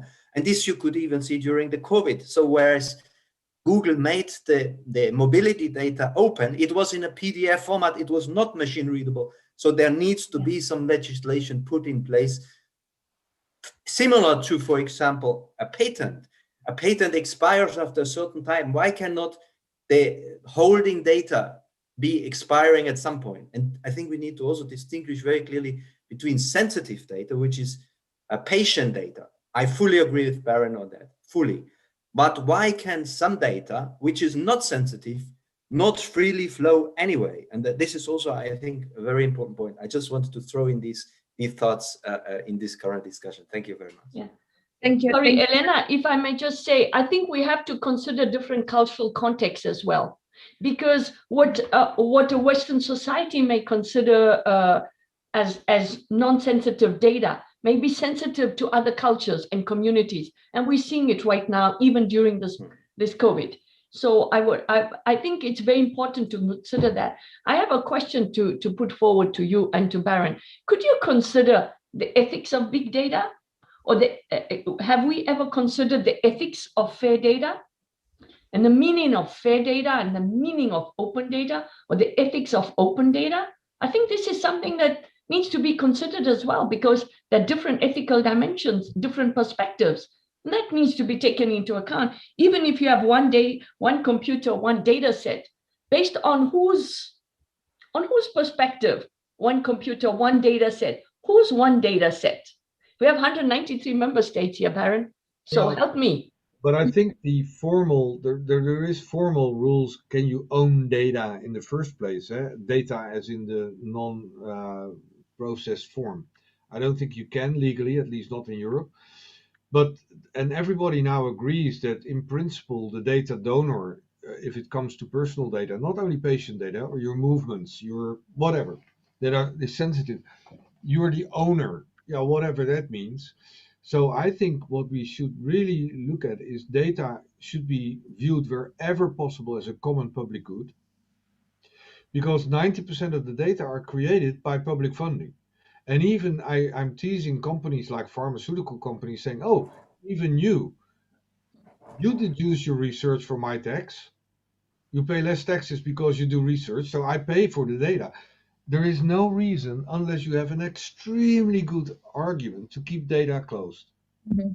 I absolutely agree on this point, and actually, because data is science, and there is no doubt that it is, and science is a global public good. So data is a global public good as well. Even if it is my data, even it is the data about my movements, but it's a global public good. So this. So the vice president of CoData just decided, and now we're done. Thank you so much. And here I wish to make a step to our next speaker today, Christian. Are you with us? Christian, responsible for the strategy development of the European Union policies for smart infrastructures, Director General for Communication Networks, the European Commission. Christian, I'm happy to show your slides. Perfect. Okay, wonderful. Alena, thank you for giving me the floor. So my name is Christian Kirchsteiger. As Alena said, I'm coming from the, let's say, the digital branch of the European Commission, which is called DG Connect. And specifically, I'm coming there from a unit which interestingly has the title Open Science and Digital Modeling. And this is interesting for many reasons. One of them related to this event, because it somewhat shows the spectrum with the two things, open science, digital, and modeling. If you allow me, on the two extremes of the spectrum. And what I would like really to talk about in this brief introduction, and then hopefully have a discussion, is about the common denominator, which very often doesn't exist, unfortunately, between these two extremes, and that is quality. And quality in the sense of accountability and actionability. And I am, well, first of all, please bear with me that you do not see me, which is not because you would be frightened, hopefully not, but because the connectivity is extremely bad. So let's hope that the audio at least works, which is an irony in itself, because I'm coming from the digital branch of the Commission. So you see the basic problems of connectivity, but that's another story. What I'm really would like to talk about is the issue of quality in the sense of actionability in the context, of course, coming from the Commission, from the European Commission, in the context of using science for evidence-based policy making. This is it all about. And in that sense, I would like to talk about the limits of open science with the usage of scientific results for policy making, which sounds a bit like a contradiction if you look at the policy goals, or one of the policy goals of the institution where I'm coming from, namely open science. But it's really more like a call for realism, and hopefully not a desperate one. So the next slide, please. So as you know, there was and there is a lot of support from the European Union on open access or open science in the broader sense. And I do not want to go into any details. I mean, I'm sure you are well aware about that. So all the projects under the research framework programs of the European Union are, for example, required that peer-reviewed articles are openly accessible, free of charge, and so on, including a provision on data, which is a separate issue, but let's not go into any details. There are recommendations on this. There is kind of instrument in the making, I would say, which is the so-called European Open Science Cloud to support exactly this transition towards open science. And there are a lot of EU projects on the implementation on the national level. A little note, unfortunately, the implementation is sometimes linked. This is my private opinion, to the availability of funding for such projects rather than linked to the actual necessity or possible necessity of the issue as such, but it's another story. The next slide, please.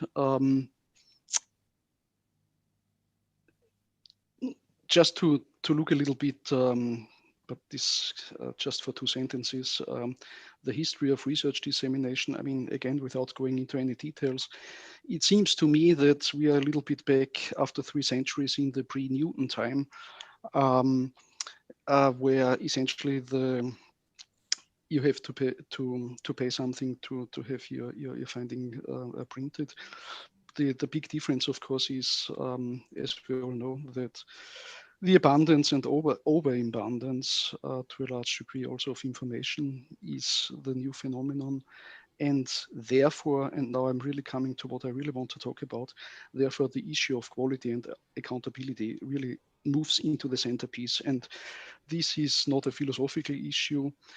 Well, it's also a philosophical issue, if you like, but it's becoming very much a practical issue. And I'm not talking from a philosophical viewpoint, but I'm talking from a very practical use case viewpoint, because the little propaganda which I sent around a couple of minutes ago in the chat, this link, is an initiative, a rather large initiative, which is starting now, so to say, in these months, a large initiative of the European Commission on the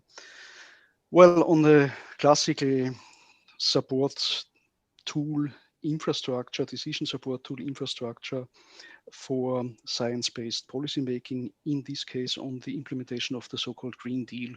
So all the world of sustainability issues and related policies, and how are they implemented. And for all that, we're aiming at developing scenario building tools, or an infrastructure of such tools and data for really practical policy developing and policy implementation and monitoring purposes at the European level, but also for the member states, of course, on a national level.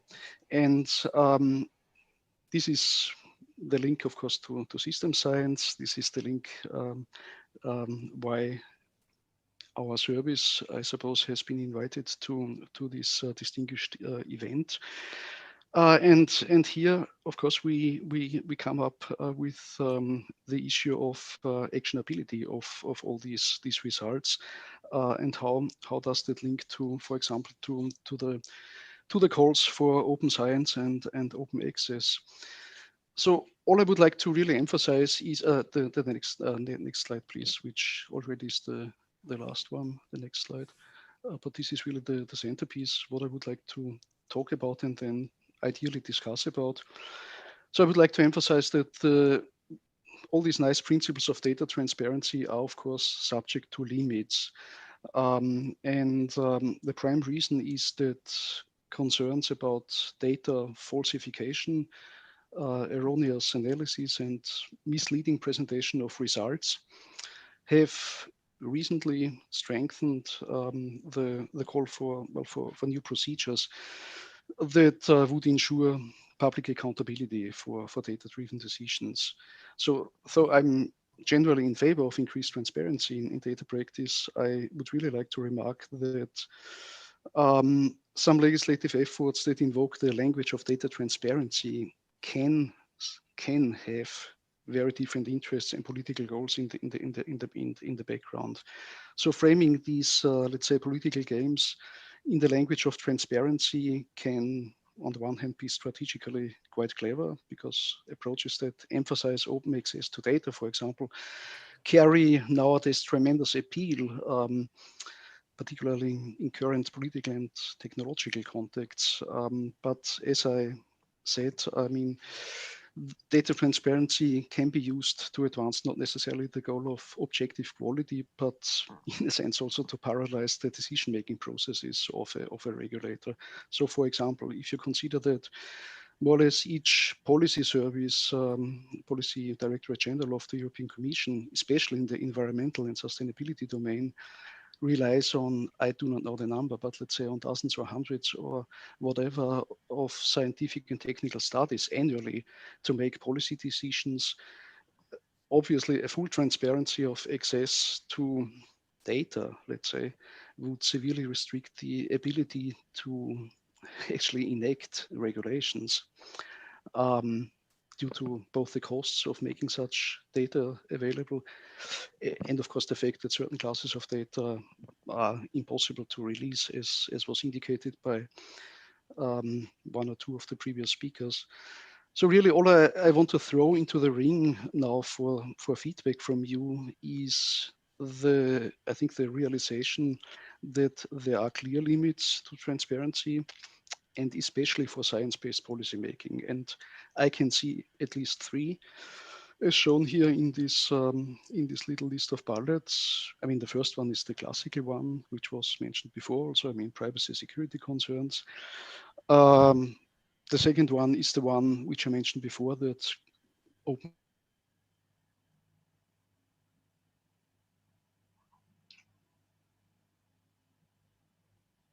We can't hear you anymore, Christian, sorry.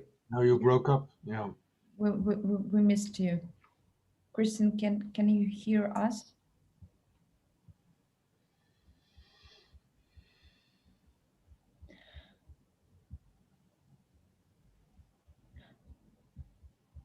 Okay.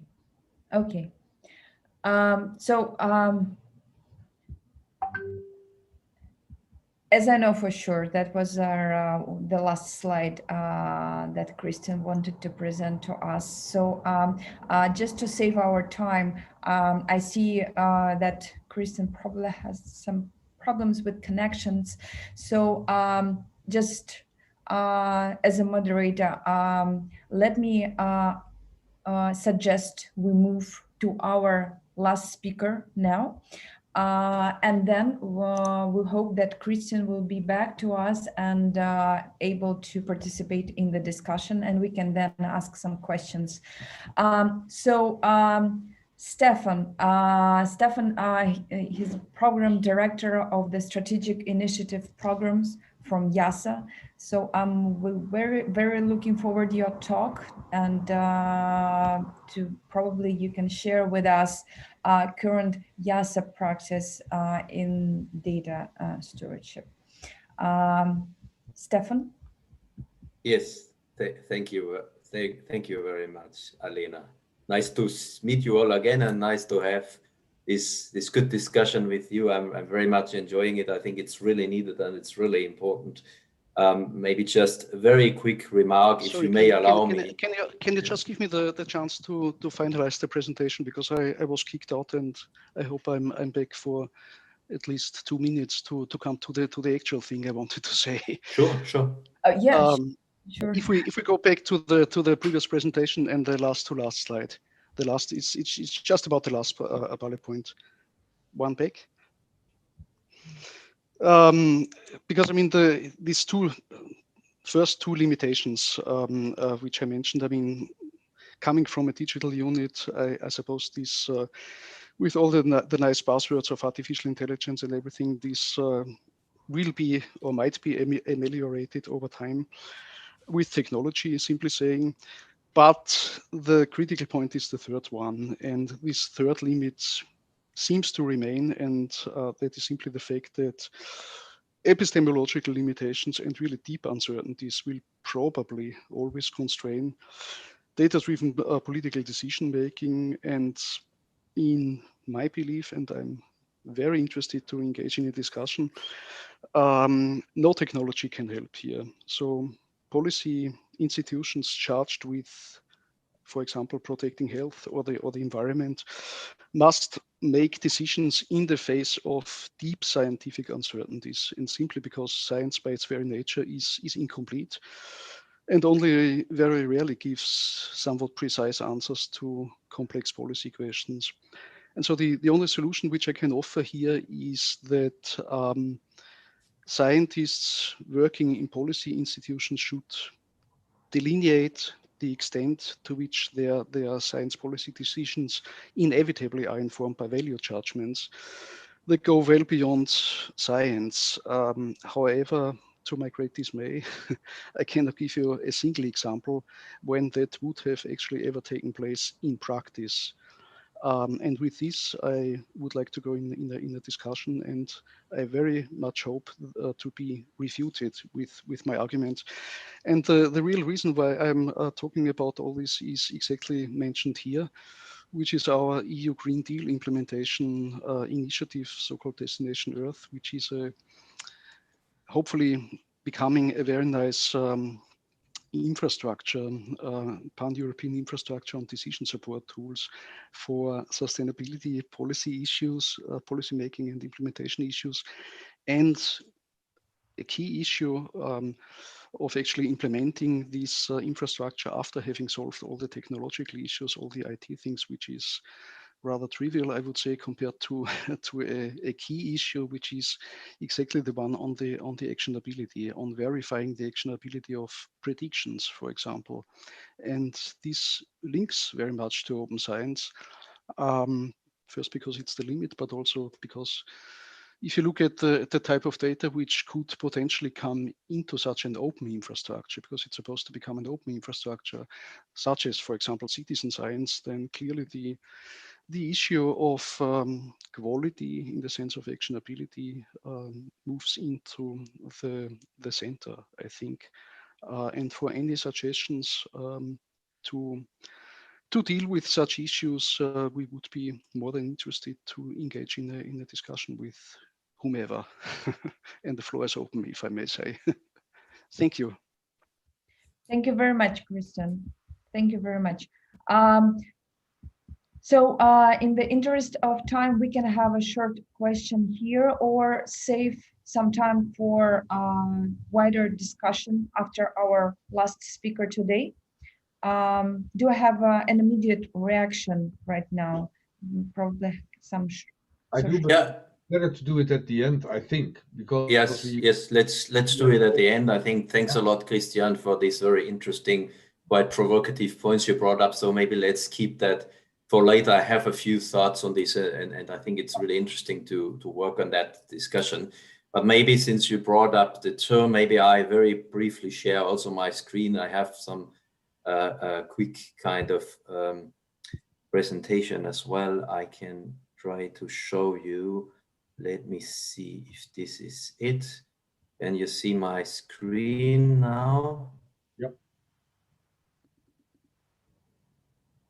Yes. So I just want to bring us back to what Shelima also has raised initially, and this is the relationship of big data and open data and fair data to the big challenges we are facing. This is the Paris Agreement, the Sustainable Development Goals, but also the Sendai framework. And we are, of course, I think all in the same boat, knowing that if we are not using the best technologies, artificial intelligence, we are not going to bend the curve. So we've heard the bending the curve argument already. And I think this is our one of the biggest challenges we are currently facing. So just coming back to the land use sector, which actually can sequester and can play a role in terms of 25% contribution it makes to reaching the Paris Agreement of the 1.5 degree target. We must peak emissions in 2020. We must go down and achieve zero by 2040, 2050 latest. And this relates a lot to behavioral change. Without behavioral change, we're not going to reach the 5 to 1.5% goal, which relates a lot again to understanding people's behavior, understanding how we can reach, for example, dietary shifts, but this means to deeply understand certain behavioral patterns in terms of consumption and also in terms of waste. You see it here, there are lots of points where we need to make progress, where data and big data of humans is highly necessary and required, also to understand if policies are actually feeding to fruition and being properly implemented and followed by the people. We know we have big data gaps, especially in the land use sector. A lot of data is still not there, even though we have more and more satellites. We still have very little about crop management. We still have very little about and how much marginal land is there globally. And I just want to show you one citizen science, so this relates. So thank you very much for the previous speaker bringing up that topic, how good, and the big question is how good is citizen science data?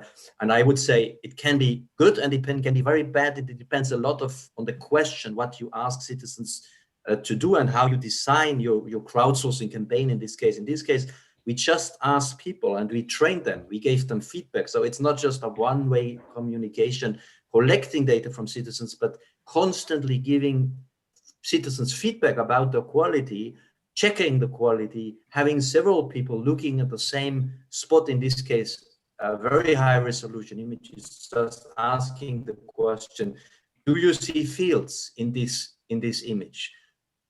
90% of the people would actually be able over time to answer these questions with very, very high accuracy. So that's why I'm actually very confident that citizen science can contribute really very high level and good data, as well as I see the point.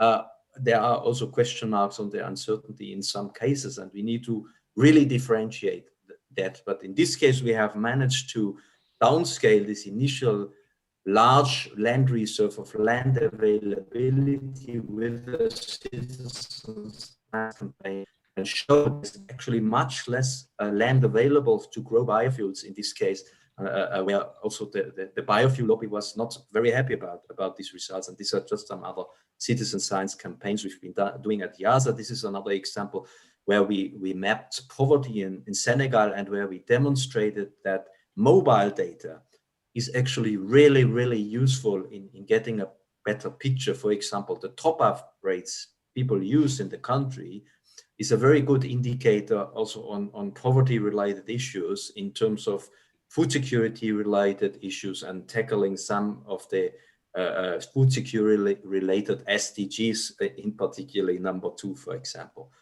Just to show you that there are very, very interesting connections you can derive from big data. And sometimes it's not intuitive that actually how people search for seeds in the US gives you information about crop calendars.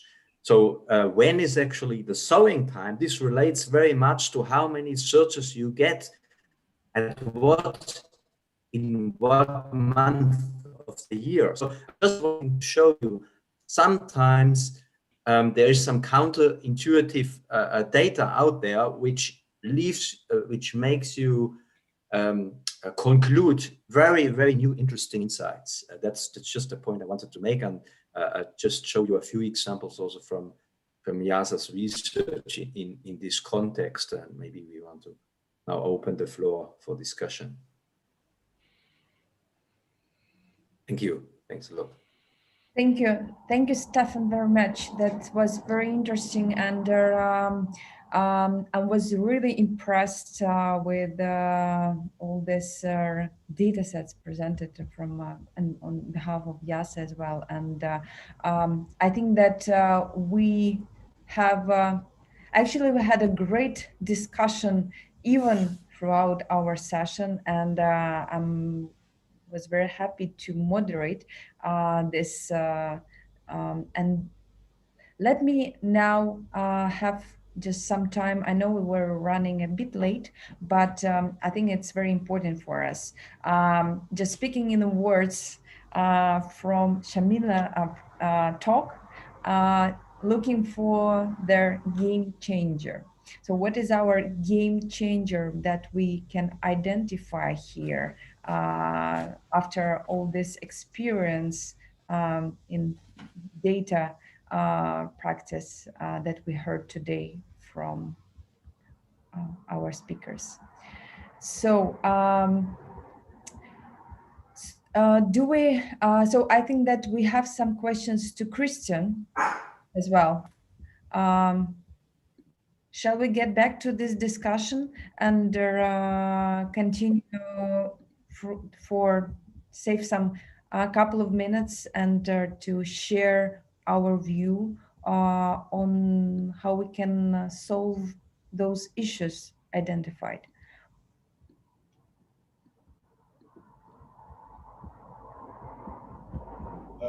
Before we move there, Aliona, I think one thing that I also saw, we have to get our definitions right. And in Christian's presentation, the term transparency came up, and we have the term openness, and we discussed ethics and so on.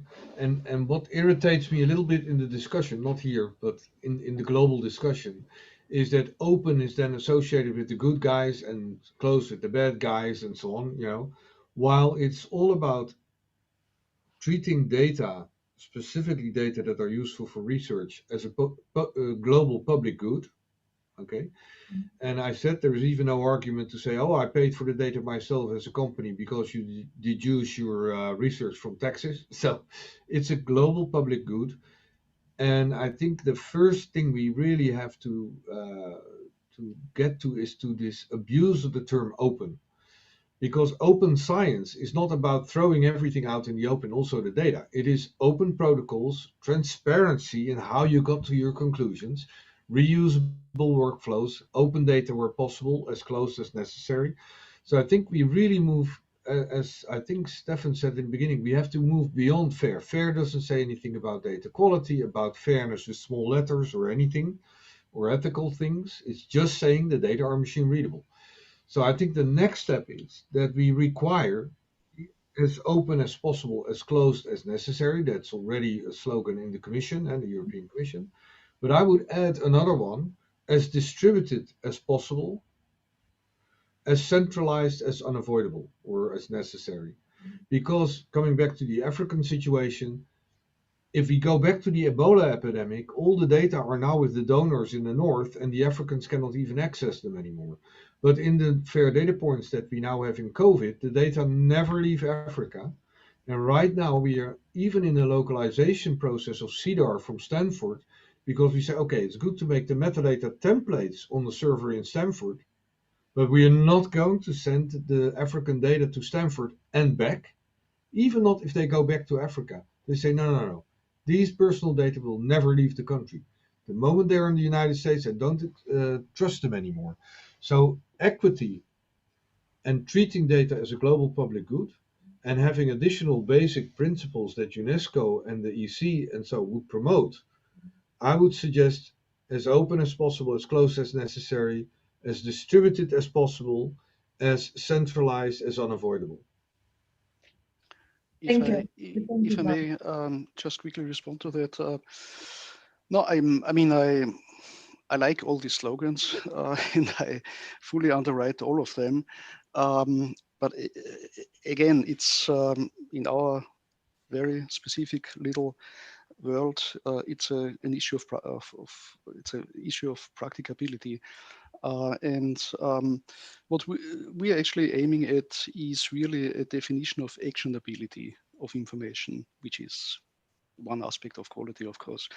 And actionability in the sense of, or actionability applied to, let's say, to predictions, to knowledge coming out of modeling efforts, which is based on all kind of different types of input data with all the different quality aspects. But there's also the internal mechanism of the modeling approach, which further influences the basic or the input uncertainty, let's put it that way. And to integrate all that into whatever, an index, naively saying, on quality, actionability, this is, I think, the real challenge. And all this has not been a great issue in the past. I mean, talking about the digital twins, which I think Barend mentioned in the beginning in his medical applications. I mean, the quality aspect, I think, of physical systems is not so much an issue, because pretty soon the quality will reveal itself simply by reality. In the case of model predictions, long-term predictions, let's say about climate change, to take the extreme, the effects are supposed to be observable only in decades or even longer.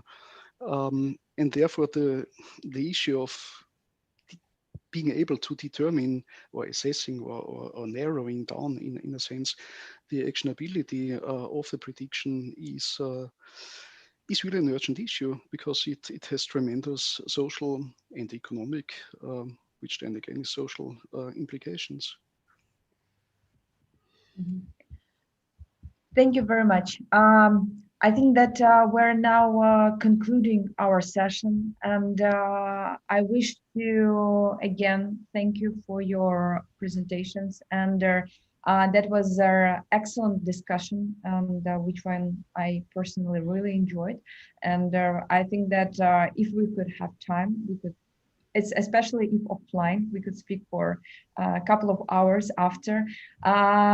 Just my conclusion will be that we should be very precise in the way we produce our data vocabulary and the way we make these definitions, because people are still very sensitive to open data, to big data, and it's still not always clear for data producers how they need to manage their data, and we should look at this on very different layers.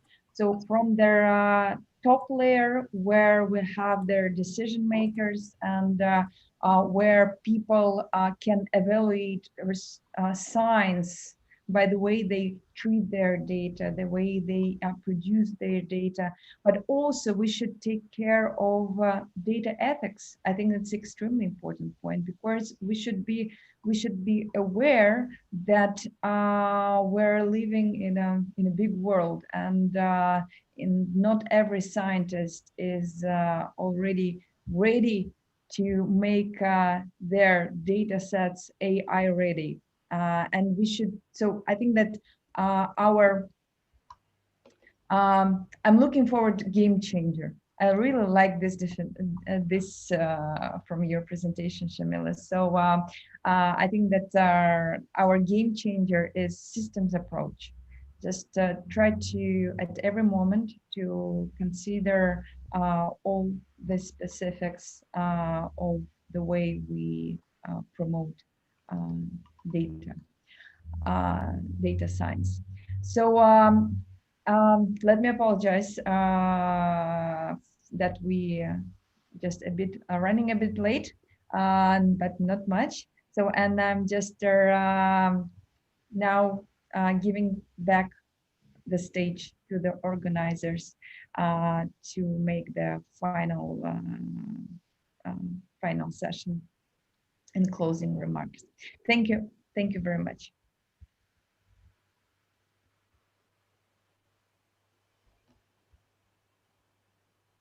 Ladies and gentlemen, although this is not now part of the official program, let us quickly jump back to the poster session. We had a connection issue at the session, and I do hope we can now listen to one of the presenters, Itumeleng Selebalo, from the University of Witwatersrand in South Africa. She happens to be the best poster awardee of the last analysis in Africa, systems analysis conference in Africa. And therefore, I would like to invite her now to present her poster in just 2 minutes, a systematic analysis of the environmental impacts of gold mining in South Africa.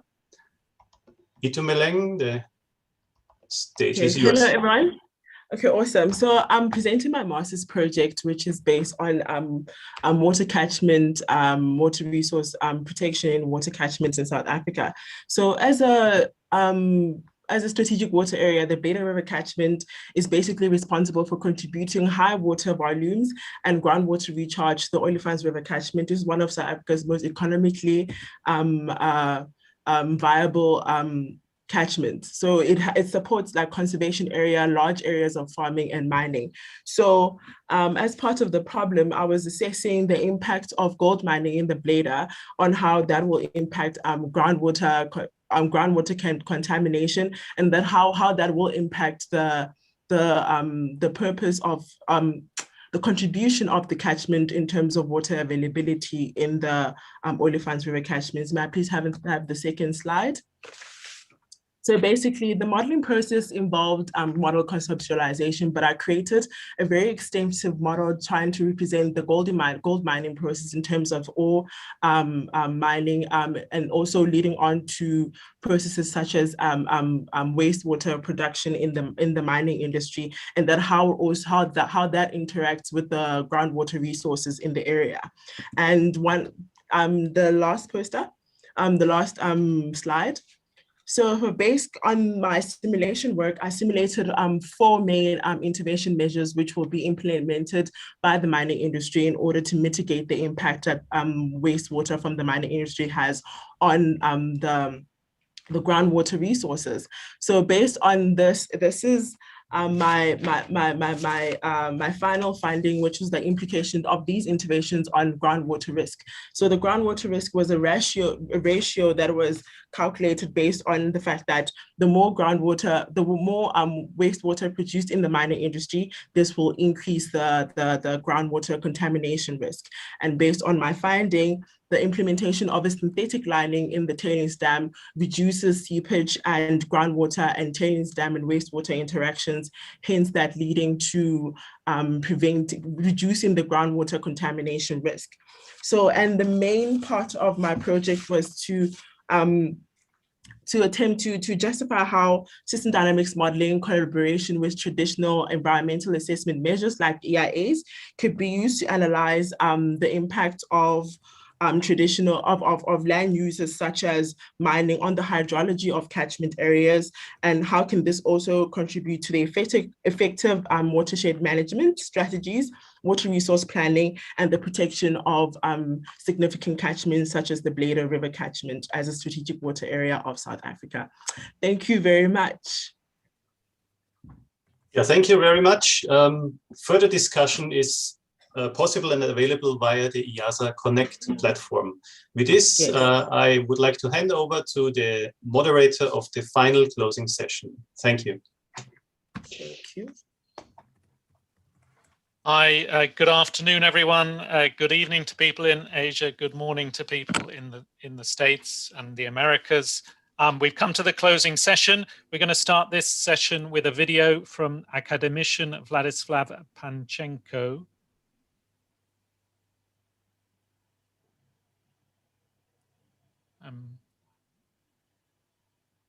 Dear friends and colleagues, the past 3 days of our online meeting have demonstrated the unique nature of the scientific interest and even scientific curiosity.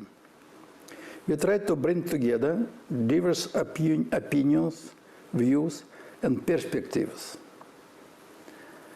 Key speakers report to us on the progress of the system analysis in relation to the science diplomacy. In relation to integrated approaches need to address global and regional challenges facing Eurasia and its sub-regions, and in relation to the power of system analysis and the data management. The feedback from our online participants was open and friendly. It reflects our mutual ownership of the proposed methodologies and strong expectations for our future collective research activities. We have enjoyed a good number of bright presentations. I wish to thank individually to each of them.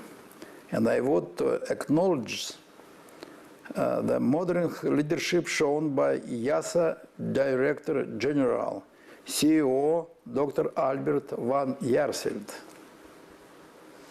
МГИМО University Rector Academician Anatoly Torkunov, Chair of Russia Academy of Science Council of Arctic and Antarctic Studies, Academician Alexei Gishani, Deputy Director of the RAS Geophysical Center, Dr. Alena Rybkina. I opened our meeting with the call for success, and we have achieved it. Now, in my view, we are at the frontier of where to go next. I thank you for your active participation and look forward to working with all of you in the nearest future. We are close our meeting. I leave it enrichment by guidance of participants and enhanced by their support. In our spirit of innovation, backed by applied systems analysis, let us continue our research efforts. I would like to express my special gratitude to the National University MSIS Rector, Professor Alektina Chernikova, for the hospitality and brilliant opportunity to successfully hold this remarkable event. Thank you of all of you for active participation, dedication, and dedication to solve acute problems of applied system analysis. Thank you very much again.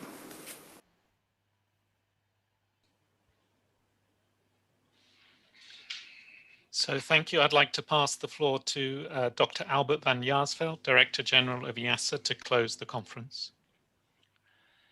Thank you, Ian, and thank you everybody for a very exciting engagement across the board. During this conference, we covered topics like science diplomacy, systems analysis, forest data, and I'd like to take this opportunity to thank all the participants that participated. We really enjoyed the engagement, and it was good to get to know research work that's going on in different parts of the world that's relevant and topical at the moment. I would like to take this opportunity to congratulate some of our junior scientists and senior scientists that participated in our poster, rapid poster sessions that we had in the symposium. And I'd like to make an announcement that we have a winner for our best poster competition. The winner is Purnima Kumar from the Center for Study of Science, Technology and Policy, CSTEP in India, for a poster on sustainable alternative futures for urbanization in India.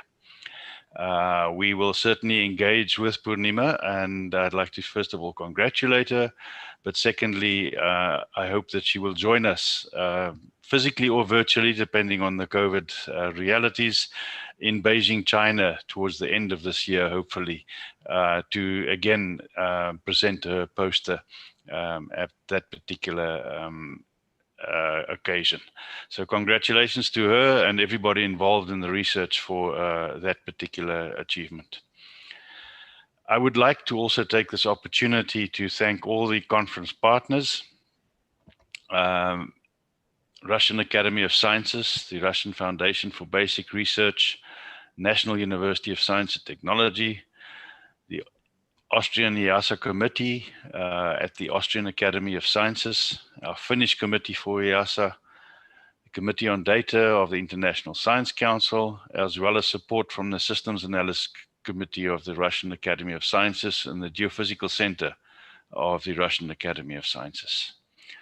In particular, I'd like to thank the committee members that were involved in setting up this occasion, Elena Rubinskaya, Jana Ruas, Elena Rybkina, Victor Brookman, and the co-chairs and deputy chairs for the symposium: Ian Stewart, Igor Sheremet, Alexei Givishani, Alevtina Chernekova, Barend Mons, and Vladislav Panchenko. Thank you, all of you, for a wonderful occasion, and I hope that many of you will join us again at later symposiums, but also again next year when IIASA has got the privilege of celebrating its 50th anniversary in 2022. So please keep your eyes open for opportunities for engagement and participating in some of the activities that will be associated with the 50th year celebration of IIASA. So I hope, and I'm getting this right, Shimpoka. Thank you very much, and goodbye, everybody. See you in China, physically or virtually. Have a wonderful evening or afternoon or morning. Thank you.